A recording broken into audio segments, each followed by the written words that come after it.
আসসালামু আলাইকুম, সবাইকে নতুন বছরের শুভেচ্ছা। আমি যখন খুব ছোট ছিলাম তখন আমার আম্মু আমাকে বলতো যে আজকের দিন অর্থাৎ বছরের যে প্রথম দিন পড়তে বসতে, তখন বলতো যে আজকে যদি আমি পড়তে বসি তাহলে নাকি পুরো বছর জুড়ে আমি পড়ালেখা করব। যাই হোক, আমিও ভাবলাম যে আমি যেহেতু পড়াতে ভালোবাসি তাহলে আমি আজকে আপনাদেরকে পড়াই, তাহলে বছরের প্রতিটা দিনে পড়াতে পারবো। আসলে বিষয়টা এরকম না, জাস্ট একটু মজা করেই বললাম। সেটা হচ্ছে আজকে আমরা খুবই গুরুত্বপূর্ণ একটা টপিকস নিয়ে আলোচনা করব। আমরা কম বেশি সবাই জানি যে উপসর্গ, এই উপসর্গ বিভিন্ন ভর্তি পরীক্ষা হোক বা জব পরীক্ষায় একটা হলেও থাকে, অর্থাৎ 1 নাম্বার এখান থেকে পাওয়া যায়। কিন্তু আমাদের সমস্যা হয় তৎসম উপসর্গ এবং বাংলা উপসর্গে আমরা গুলিয়ে ফেলি। আজকের ক্লাসে যদি আপনারা দেখেন তাহলে ইনশাল্লাহ এইটুকু আমি বলতে পারি যে কোনো দিন আর এই ভুল তো হবেই না, উল্টো আপনি মুখস্থ করতে হবে না, জাস্ট একটা লাইন বা একটা স্টোরি আপনি শুনলেই সম্পূর্ণ জিনিসগুলো নিজে থেকে বুঝতে পারবেন এবং মনে থাকবে। তাই চলুন শুরু করা যাক। তার আগে আমাকে একটা কথা বলেন তো, আমাদের যে বাংলা ভাষা অর্থাৎ মাতৃভাষা কোনটি? বাংলা, তাই না? আমরা সবাই জানি। আবার আন্তর্জাতিক মাতৃভাষা দিবস কবে? এটাও আমরা জানি, 21শে ফেব্রুয়ারি। অলরেডি একটা গানও আছে, তাই না? যাই হোক, এখন আমি আপনাকে বলি তাহলে 21-এর সাথে বাংলার কিন্তু একটা সম্পর্ক আছে। ঠিক আমরা মনে রাখবো বাংলা উপসর্গ 21টি। কীভাবে? কারণ বাংলার সাথে 21-এর একটা সম্পর্ক আছে। এই ট্রিক্স অবলম্বন করে আমরা এই বিষয়টাকে মনে রাখতে পারি। কারণ আমরা জানি তৎসম উপসর্গ হচ্ছে 20টি, কিন্তু এই 21 আর 20-এর মধ্যে আমাদের গণ্ডগোল লাগে। তাই আমরা এভাবে যদি মনে রাখি তাহলে আশা করছি এরপর থেকে এখান আর গণ্ডগোল লাগার কোনো সম্ভাবনা নেই। এবার আসি বাংলা উপসর্গগুলো কিভাবে আমরা মনে রাখবো। এখানে একটা মজার স্টোরি আছে, চলেন স্টোরিটা আগে শুনে আসি। ইতি নামে একটা মেয়ে ছিল, মেয়েটা দেখতে ভীষণ সুন্দর। রাম নামে একটা ছেলে এই ইতির প্রেমে বিভোর হয়ে গিয়েছে। কথায় কথায় আমরা বলি না যে একটা মেয়ে আরেকটা মেয়ের সুখ দেখতে পারে না, অর্থাৎ জেলাস ফিল করে। যাই হোক, কেউ এটা মাইন্ড করিয়েন না, এটা আসলে বোঝানোর সুবিধার্থে আমি আর কি বললাম।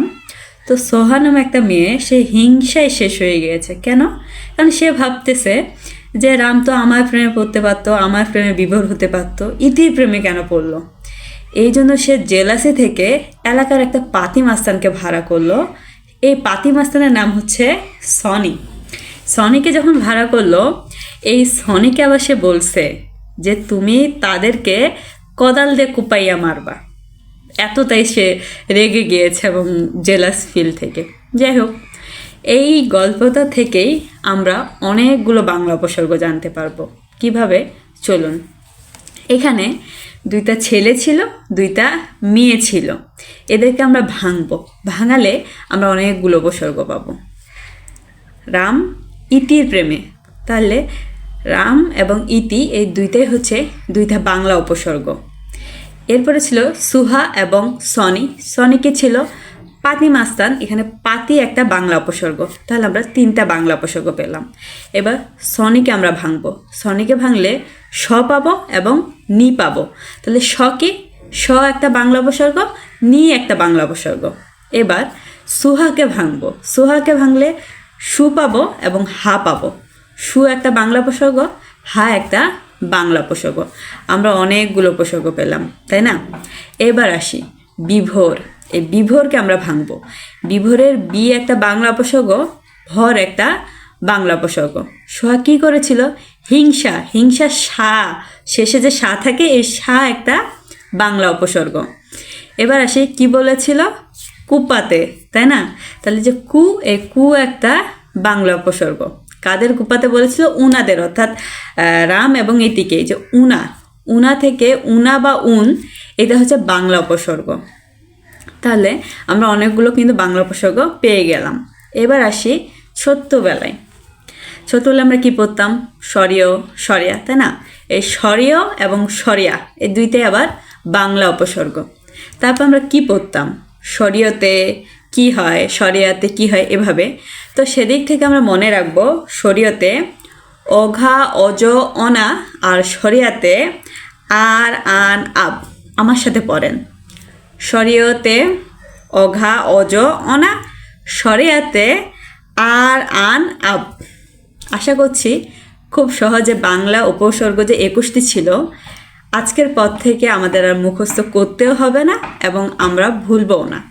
আমার এই স্টোরিটা আর ছোটোবেলায় সরিয়ে সরিয়ে এগুলো মনে রাখলেই আমরা বাংলা যে 21টি উপসর্গ আছে খুব সহজে মনে রাখতে পারবো। তৎসম উপসর্গতে আসি। তৎসম উপসর্গ হচ্ছে 20টি। এই যে তৎসম উপসর্গ বলতেছি না, এই কিন্তু একটা তৎসম উপসর্গ। কালকের ক্লাসে এই তৎসম উপসর্গগুলোকে আরও সহজভাবে কীভাবে মনে রাখা যায় সেটা নিয়ে আলোচনা করব। তাই নেক্সট ক্লাসটি দেখার জন্য আমার সাদিয়া ইউটিউব বিসিএস চ্যানেলটি সাবস্ক্রাইব করুন এবং আমার সাথেই থাকুন। ধন্যবাদ।